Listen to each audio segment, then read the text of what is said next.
Hello viewers, আসসালামু আলাইকুম। আমরা হোয়াটসঅ্যাপে স্যাড ব্যাকগ্রাউন্ড কীভাবে চেঞ্জ করব চলুন দেখা যাক। এর জন্য প্রথমে হোয়াটসঅ্যাপ অ্যাপ্লিকেশনটি ওপেন করে নেব। ওপেন করে নেওয়ার পর যে কোনো বা মনে করো যে ব্যাকগ্রাউন্ডটি এই স্যাড ব্যাকগ্রাউন্ডটি কীভাবে চেঞ্জ করব চলুন দেখি। এর জন্য প্রথমে আমরা এই যে থ্রি ডট চিহ্নে ক্লিক করব। ক্লিক করার পর সেটিংসে ক্লিক করব। সেটিংসে ক্লিক করার পর এখানে দেখেন সেট নামে একটা অপশন আছে, এখানে ক্লিক করব। এখানে ক্লিক করার পর উপরে দেখেন ডিফল্ট সেট সেটিংস নামে একটি অপশন আছে, এখানে ক্লিক করব।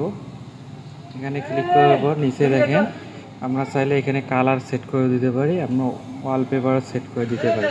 আমরা একটি ওয়ালপেপার সেট করে দেবো, ওয়ালপেপারে ক্লিক করব।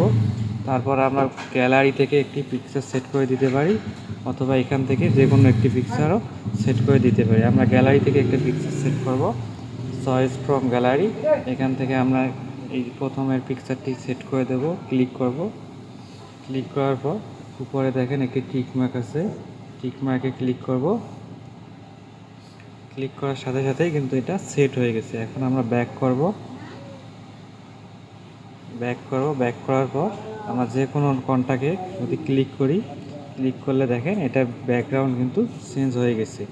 আপনারা চাইলে আপনাদের ছবিও এখানে কিন্তু সেট করে দিতে পারেন, বা আপনারা চাইলে এখানে কিন্তু কালারও সেট করে দিতে পারবেন। এভাবে আপনারা হোয়াটসঅ্যাপে স্যাড ব্যাকগ্রাউন্ডটি চেঞ্জ করে নিতে পারেন।